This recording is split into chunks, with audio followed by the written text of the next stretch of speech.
Assalamualaikum warahmatullahi wabarakatuh. Selamat pagi semuanya. Gimana nih kabarnya hari ini? Semoga kita semua dalam keadaan sehat dan dalam lindungan Allah Subhanahu wa taala. Amin. Sebelum kita memulai pembelajaran, ada baiknya kita berdoa kepada Allah Subhanahu wa taala dulu. Berdoa, mulai. Selesai. Baik, pada pembelajaran kali ini kita akan membahas tentang materi unsur intrinsik dan ekstrinsik cerpen. Sebelum kita masuk ke materi tersebut, kalian tahu nggak apa itu cerpen? Cerpen adalah suatu karya sastra dalam bentuk tulisan yang mengisahkan cerita fiksi yang dikemas secara ringkas, jelas, dan pendek. Nah, lalu apa unsur intrinsiknya? Unsur intrinsik cerpen itu terdiri jadi 7. Yang pertama ada tema. Tema ini adalah gambaran umum cerita, pokok cerita, atau inti cerita. Contohnya tema keagamaan, tema pendidikan. Lalu yang kedua ada tokoh dan penokohan. Tokoh dan penokohan ini, tokoh ini adalah pelaku dalam satu cerita. Tokoh ini terbagi menjadi 3. Yang pertama ada tokoh protagonis. Tokoh protagonis ini adalah tokoh utama dalam satu cerita. Biasanya tokoh ini berwatak baik. Lalu ada tokoh antagonis. Tokoh antagonis ini adalah tokoh yang berlawanan dengan tokoh protagonis. Lalu yang ketiga ada tokoh tritagonis.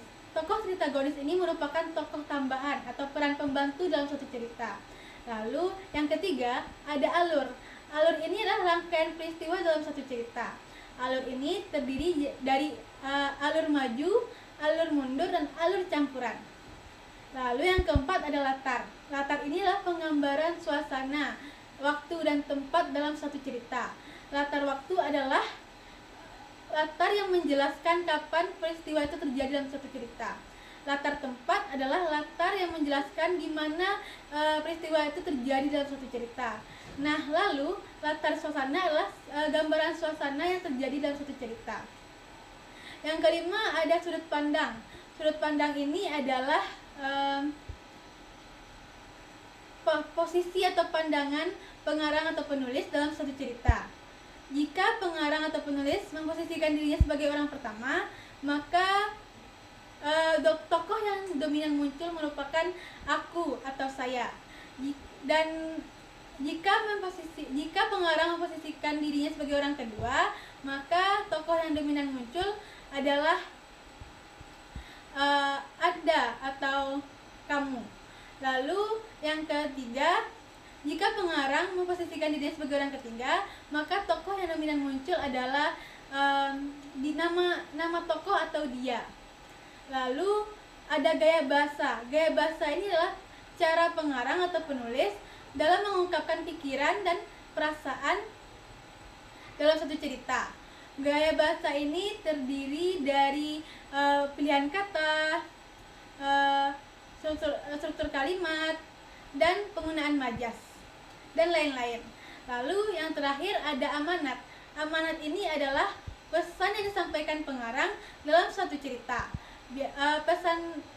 Pesan ini bisa disampaikan secara tersirat maupun tersurat. Lalu kita akan membahas unsur ekstrinsik cerpen. Unsur ekstrinsik cerpen ini ada 4. Yang pertama ada biografi penulis, yang kedua ada konteks sejarah, yang ketiga ada konteks sosial dan budaya, lalu yang terakhir ada respons pembaca. Nah, yang pertama kan ada biografi penulis. Biasanya biografi penulis ini mencakup latar belakang atau pengalaman penulis saat yang mempengaruhi karya.